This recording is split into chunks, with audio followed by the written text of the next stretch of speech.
Hi everyone, welcome to my channel Study with Himanshi. So today in this video we are going to discuss the geography syllabus of UPSC in detail. So geography is a part of general studies one paper and along with geography history is there, Indian society is there जो कि geography GS 1 का part है. तो जब आप UPSC के mains का syllabus देखते हो तो उसमें जो सिलेबस है वो पॉइंट वाइज गिवन है, बट अगर आप उन लाइंस को पढ़ो तो इतना क्लियर नहीं होता है कि वेदर हमको इनमें पढ़ना क्या है.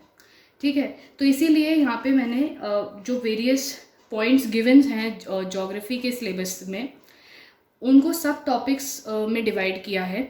उनके सब टॉपिक्स यहाँ पे लिखे हैं कि what all you have to study under various headings. ठीक है, तो सबसे पहले जैसे अगर आप यूपीएससी मेंस का सिलेबस देखोगे ज्योग्राफी का तो उसमें salient features of world physical geography सिर्फ इतना मेंशन्ड है. अब इसके अंडर बहुत सारे टॉपिक्स आते हैं जो आपको पढ़ने होता है. अगर आप इसी हिसाब से नोट्स भी बनाएंगे सिलेबस वाइज तो आपके लिए बहुत ईजी होगा अगर आपको सब टॉपिक्स पता हों कि कौन से हेडिंग के अंदर कौन से सब टॉपिक्स आते हैं. तो अगर आप सेलियन features of world physical geography देखोगे तो इसमें मेन 4 सब टॉपिक्स हैं: जियोमॉर्फोलॉजी, ओशनोग्राफी, क्लाइमेटोलॉजी और सॉइल ज्योग्राफी. नाउ जियोमॉर्फोलॉजी जो है इसके अंडर आपकी वेरियस चीज़ें आती हैं जैसे कि origin and evolution of the earth, interior of the earth, distribution of continents and the ocean, plate tectonics theory हो गई आपकी, distribution of earthquakes and volcanoes, rocks and rock cycle, geomorphic processes जो होते हैं आपके, और लैंडफॉर्म्स और उनके इवोल्यूशन. तो ये सारा आता है जियोमॉर्फोलॉजी में. अब इसका सोर्स क्या है आपका क्लास 11th की एनसीईआरटी, ये वाली फंडामेंटल्स ऑफ फिजिकल ज्योग्राफी, इसकी एनसीईआरटी आपको पढ़नी है. इसमें देखो अगर आप इसका वो देखोगे कंटेंट्स देखोगे तो ये सारे टॉपिक्स आपके इस वाली एनसीईआरटी से कवर हो जाते हैं. ठीक है, so this is the source for this geomorphology. उसके बाद क्लाइमेटोलॉजी आता है. तो क्लाइमेटोलॉजी में आपके अर्थ का atmosphere, solar radiation, heat budget, temperature, atmospheric circulations, weather systems, world climatic divisions, ये सारे टॉपिक आ जाते हैं आपके क्लाइमेटोलॉजी में. अब क्लाइमेटोलॉजी के लिए भी आपका ये रहा यहाँ पे हेडिंग है क्लाइमेट. तो ये सारे टॉपिक्स आपके इससे कवर हो जाते हैं क्लाइमेटोलॉजी के इसी बुक से, एनसीईआरटी से. फिर इसके बाद आता है ओशनोग्राफी. ओशनोग्राफी में आपका hydrological cycle, sea floor spreading theory, आपका ocean floor configuration, temperature, salinity of oceans, movements of oceans जैसे कि waves, tides and ocean currents, coral reefs, ये सब आ जाता है ओशनोग्राफी में. तो ये भी आपका इस यूनिट 5 से कवर हो जाएगा. और अगर कुछ टॉपिक्स नहीं मिलते हैं तो आप वो जीसी लियोंग से भी कवर कर सकते हो क्योंकि जीसी लियोंग में भी पूरा अच्छे से टॉपिक गिवन है. फिर आ जाता है आपका सॉइल ज्योग्राफी जिसमें आपको सॉइल के कंटेंट, सॉइल का फॉर्मेशन कैसा होता है, एक basic information, types of soil erosion, conservation, ये सब चीज़ें आती हैं जो कि आप अगेन एनसीईआरटी से कवर कर सकते हैं. इसके बाद आता है आपका जो नेक्स्ट हेडिंग हमारे सिलेबस में मेंशन्ड है वो है डिस्ट्रीब्यूशन ऑफ की natural resources across the world. अब इसके अंडर आपको क्या पढ़ना होता है, सब टॉपिक्स क्या हैं, आपको पढ़ना होता है बेसिकली टाइप्स ऑफ रिसोर्सेज, उनके ओरिजिन के बेसिस पे, ओनरशिप के बेसिस पे और एग्जॉस्टेबिलिटी के बेसिस पे. ठीक है, renewable, non renewable resources like this. उसके बाद आपको लैंड रिसोर्सेज पढ़ने होते हैं जैसे लैंड का, इसके अंडर आप पढ़ोगे लैंड यूटिलाइजेशन, लैंड यूज़ का पैटर्न, लैंड डिग्रेडेशन, कंजर्वेशन. तो ये सब भी आपका जो एक एनसीईआरटी है, क्लास 12th की एनसीईआरटी है ये, इंडिया पीपल एंड इकोनॉमी, इसमें आपका ये लैंड रिसोर्सेज से रिलेटेड कंप्लीट हो जाएगा. तो इसमें इंडिया स्पेसिफिक पढ़ना है और वर्ल्ड स्पेसिफिक पढ़ना है. तो land resources and agriculture India specific आपका एनसीईआरटी से कवर हो जाएगा. उसके बाद फॉरेस्ट रिसोर्सेज भी आसानी से आपको एनसीईआरटी में मिल जाएगा ये टॉपिक. फिर वाटर रिसोर्सेज में rivers, marine, fresh water resources, water का scarcity, need for conservation, integrated water resources management, ये सब टॉपिक्स भी आपको एनसीईआरटी में मिल जाएंगे.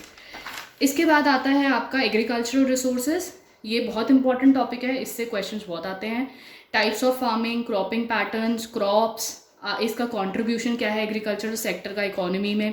तो ये चीज़ें आपको पढ़नी होती हैं एग्रीकल्चर से. ये भी आपको इंडिया पीपल एंड इकोनॉमी वाली बुक में ये टॉपिक मिल जाएगा. फिर mineral and energy resources, minerals का क्लासिफिकेशन, एनर्जी रिसोर्सेज का classification, conservation of minerals and energy resources, ये भी इस वाली बुक में है टॉपिक. ठीक है, अगर आप यहाँ पे कंटेंट्स देखोगे तो ये रहा मिनरल्स एंड एनर्जी रिसोर्सेज, ये आपका इस वाली बुक से कवर हो जाएगा. फिर आता है जो नेक्स्ट टॉपिक है हमारे यूपीएससी मेन सिलेबस में जीएस ज्योग्राफी के लिए, उसमें हेडिंग है factors responsible for location of industries. तो ये जो टॉपिक है ये थोड़ा ऐसा टॉपिक है कि इससे रिलेटेड इन्फॉर्मेशन थोड़ा कम मिलती है एनसीईआरटी में। तो इसके लिए थोड़ा बहुत तो एनसीईआरटी में भी, इस वाली बुक में भी मिल जाएगा आपको। और जो है अगर चीज़ें हैं जैसे क्लासिफिकेशन ऑफ इंडस्ट्रीज़, लोकेशन और distribution of industries on the basis of raw material, labour, market, communication, capital, land, grants and financial incentive, power, transport, water, इन सब के बेसिस पे लोकेशन और डिस्ट्रीब्यूशन इंडस्ट्रीज़ का, ये अगर आपको डिटेल में नोट्स चाहिए तो एक बहुत अच्छी साइट है जो मेरे को सर्च के दौरान मिली थी। इट वॉज PMF IAS के नोट्स आप देख सकते हो ज्योग्राफी के। बहुत ही ज़्यादा कॉम्प्रीहेंसिव नोट्स हैं, बहुत अच्छे नोट्स हैं, और इस वाले टॉपिक को तो आप वहाँ से अच्छे से कवर कर सकते हो। इसके बाद आता है जो हेडिंग हमारे सिलेबस में है वो है important geophysical phenomenas.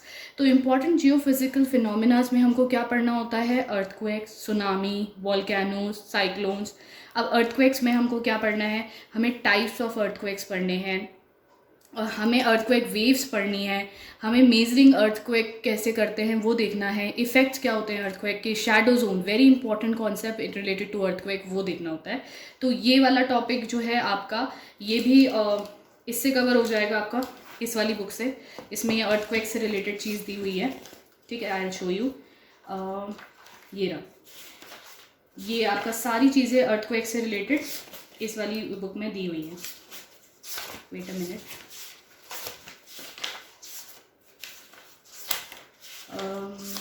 I'm not able to find it, but इस बुक में वो टॉपिक है अर्थक्वेक से रिलेटेड। आई थिंक सेकंड चैप्टर में है, नहीं सेकंड नहीं, थर्ड में। ये रहा अर्थक्वेक, पेज नंबर 22। इस पे पूरा यहाँ से लेके बहुत अच्छे से अर्थक्वेक डिस्क्राइब्ड है, types of earthquake, earthquake waves, आपका शैडो जोन्स।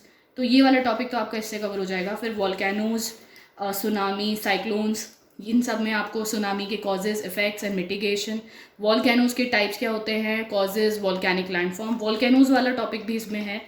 साइक्लोन्स, ट्रॉपिकल और टेम्परेट, ये भी इसमें मिल जाएगा आपको।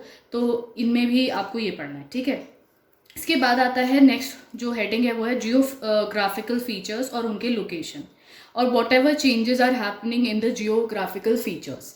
तो इसमें जो आपको पढ़ना है वो है आपका माउंटेन्स, प्लेट्यूज, प्लेन्स, और उनमें क्या चेंजेस हो रहे हैं। वेरियस जियोग्राफिकल फीचर्स क्या हो गए आपके, माउंटेन्स, प्लेट्यूज एंड प्लेन्स, और इनमें whatever changes are happening, जैसे कि आइस शीट्स मेल्ट हो रही हैं, ग्लेशियर्स मेल्ट हो रहे हैं, डेजर्टिफिकेशन हो रहा है, ओशन एसिडिफिकेशन हो रहा है, एरोजन हो रहा है। तो ये सारे चेंजेस हो रहे हैं, चेंजेस हैं जियोग्राफिकल फीचर्स में।